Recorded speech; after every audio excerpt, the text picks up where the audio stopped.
Hello, mortals.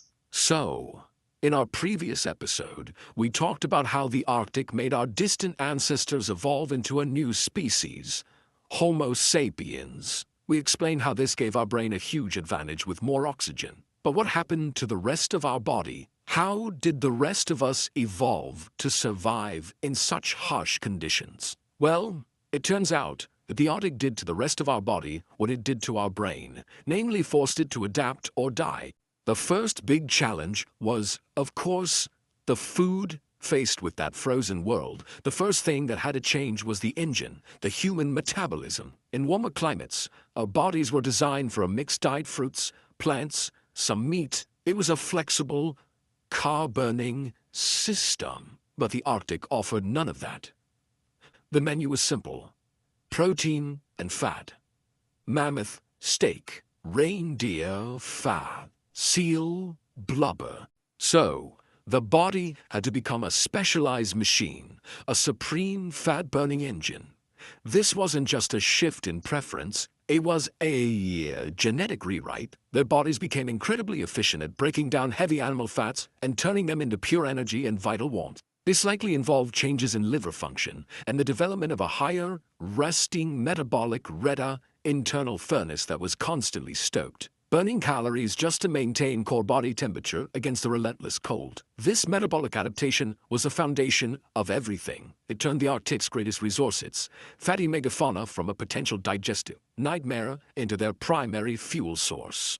They didn't just learn to eat like Arctic people. Their very cells learned to thrive on it. But while they were solving the problem of food, they faced another, more insidious threat: a lack of sunlight. This seems simple, but it created a biological paradox. Human skin needs sunlight to produce vitamin D, which is absolutely essential for absorbing calcium and building strong bones. But in the low-light Arctic, sunlight was a scarce commodity for much of the year.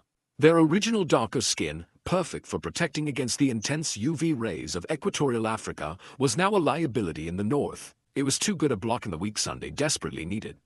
So, nature found a solution. Over generations, a powerful genetic pressure selected for lighter and lighter skin tones. This was not about aesthetics. It was about bare survival. Lighter skin allowed every precious photon of that weak Arctic sunlight to be used for vitamin D synthesis. It was a breathtakingly elegant solution to a life-or-death problem. This adaptation is a perfect, visible reminder that our bodies are not static. They are a conversation with the environment. And in the Arctic, the conversation was about balancing the need to protect folate with the desperate need to absorb every last drop of sun. Finally, the very shape of the body began to transform. This is where we see some of the most obvious and brilliant adaptations. The classic Arctic body is shorter, stockier, with shorter limbs.